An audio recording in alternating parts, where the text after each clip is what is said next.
Before we begin, in 2019, YouTube was caught data mining children under the age of 13, violating the Child's Online Privacy Protection Act, or COPPA.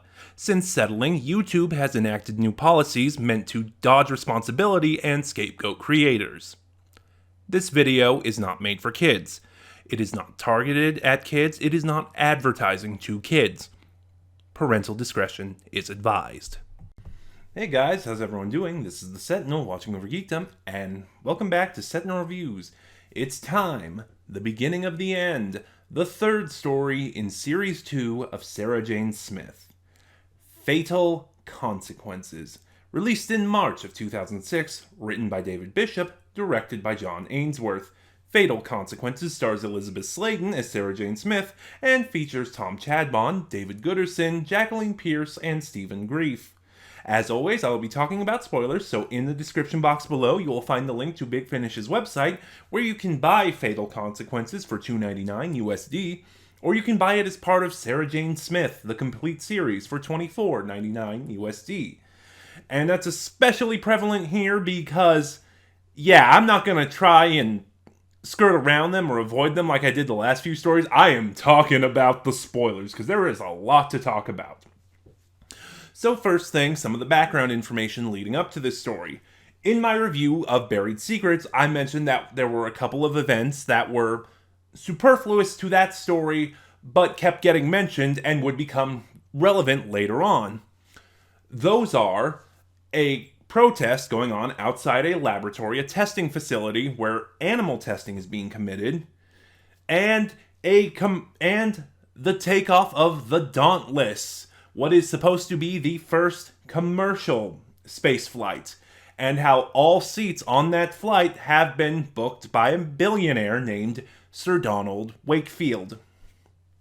Okay, now that that's out of the way, let's get on to the story. And this story features that protest group outside that laboratory. This laboratory, called Mandrake, just wait for it, is doing animal testing to find a cure for a plague. Boy, is this story relevant. Anyway, since the Crimson chapter of the Orbus Postramo have tried to kill her, Sarah is going on the offensive. And figuring out that Hilda Winters, from Robot and Mirror Signal Maneuver, was a member of the Crimson chapter, she decides to go on the offensive and hunt down the Crimson chapter by going through her. And through her history, Sarah finds that Hilda Winters was one of the board of directors for Mandrake, and Mandrake was the company from Comeback, the very first story of Series 1. So, and one of the doctors from Mandrake who was working on this cure, a man named Dexter, played by David Gooderson, Davros in Destiny of the Daleks, he comes to Sarah wanting to blow the whistle. But then and Sarah decides to take the case and expose Mandrake. But then we get the twist. Dr. Dexter is a member of the Crimson chapter. And I'll try to talk about that more later. Here's the thing. This story is very continuity heavy and it's very lore heavy. So there is a lot to cover here. Anyway. Now, as I mentioned also in my review of Buried Secrets, there are two factions of the Orbus Postramo, based on the Exemplar Crass, the Book of Tomorrows. As I mentioned, the Exemplar Crass has pages of prophecy, black pages of prophecy written in white ink, and then white pages of prophecy written in red ink, the white and crimson chapters. Given that the Crimson chapter has been trying to kill her, Sarah decides to flush out the white chapter, figuring they're on her side. Meanwhile, she sends Will Sullivan, again Harry's brother, to investigate Mandrake, and she has Josh go get information from the protesters. The woman leading the protest was another character named Maud, who we met in Comeback. I just didn't talk about her because she was just sort of there. She was kind of a side character that didn't really contribute anything. And meanwhile, Sarah will flush out the white chapter and try to get some answers, get some information, and figure out what's going on. And then, like I said, so Will infiltrates the lab in what is a really good scene. Now, as I mentioned, snowblind ended on a cliffhanger. That cliffhanger is that Will Sullivan is a member of the Crimson Chapter. And he was chosen, because he's Harry's half-brother, to get close to and kill Sarah. And since meeting her, he's obviously had a crisis of faith and can't go through with it. So now Will is being brought in to answer for his actions. Because Mandrake, this laboratory, is also the headquarters of the Crimson Chapter. And there's a really tense scene where Dr. Dexter explains to Will that he's going to administer the antidote for the vaccine for this virus they've been trying to fight. And it turns out the guinea pigs are human test subjects. Not just human test subjects, protesters who tried to sneak into the lab. And it's a really just gripping scene as Will says, I'm going to make you feel better, I'm going to try and help you. And just one of these girls, who is Maud's daughter, one of these protesters, breaks down because she is absolutely terrified because there's all these cameras on them. And as he injects her, she keeps begging, not the needle. Oh, it's such a good scene. There is a lot of great scenes in this story.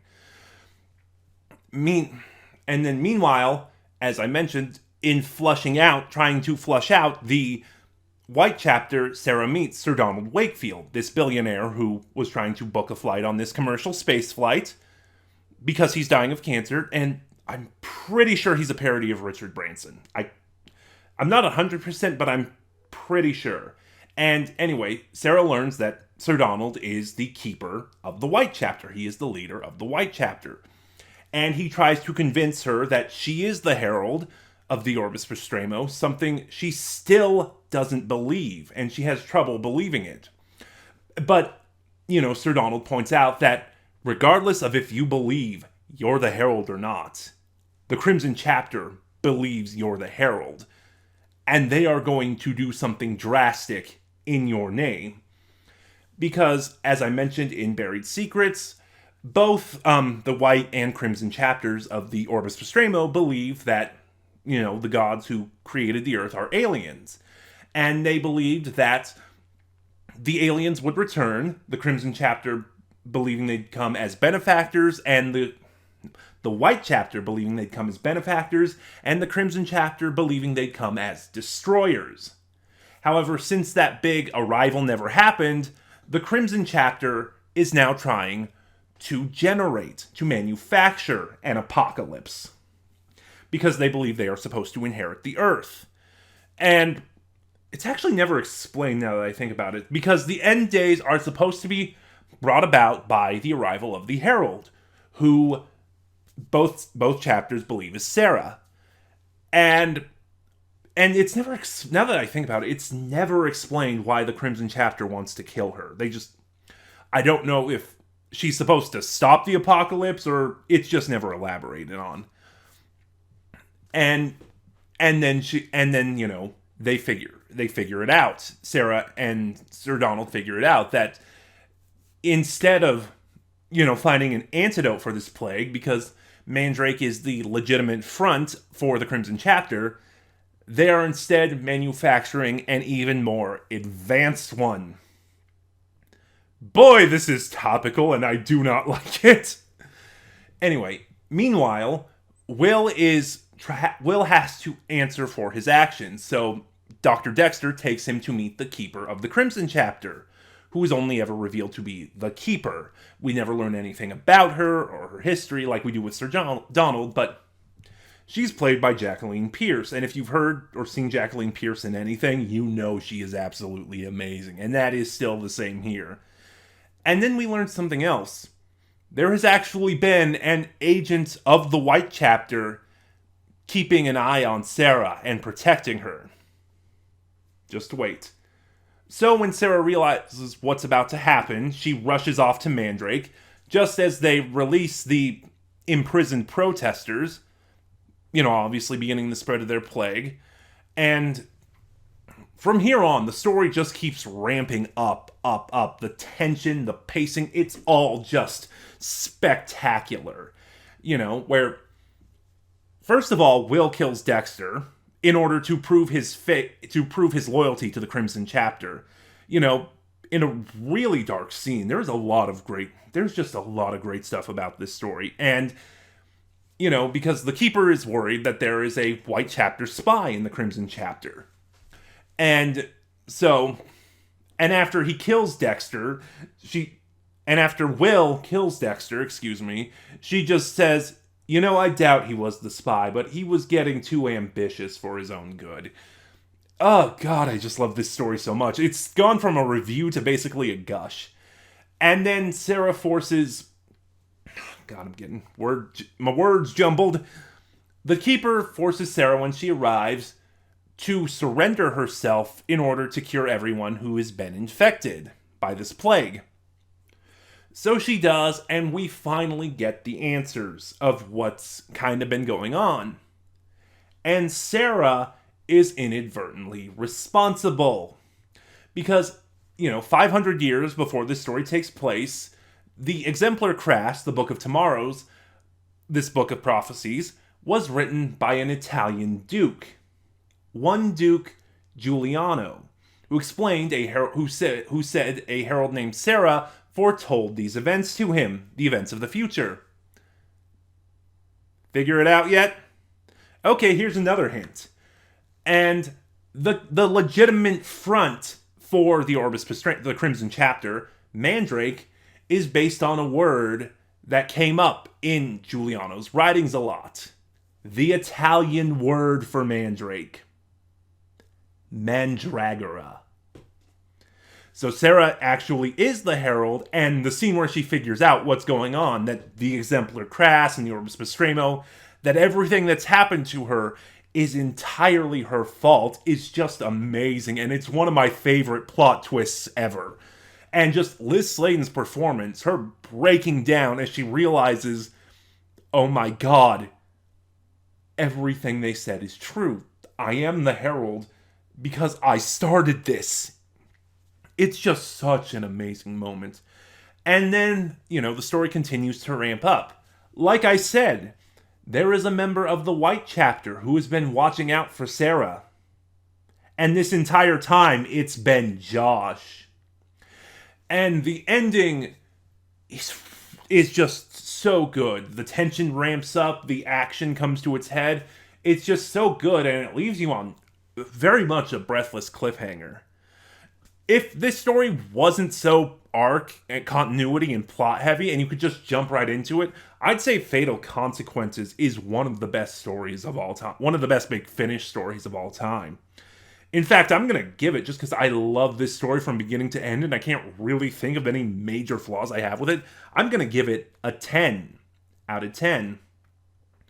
And join me next week for the finale of Sarah Jane Smith, and the Series 2 finale, when the story, unfortunately, comes to a premature end in Dreamland. So that was the video. What did you think? Start a conversation in the comments below. Remember to like, comment, subscribe. Click the bell next to subscribe to get notifications when I upload. And share the video around. All of it helps my channel grow. In the description box below, you'll find the link to my Ko-fi, where you can support the channel, and you'll find the link to my Twitter, where you can follow me and get updates on the channel. This is the Sentinel, watching over Geekdom, and I'll see you guys next time.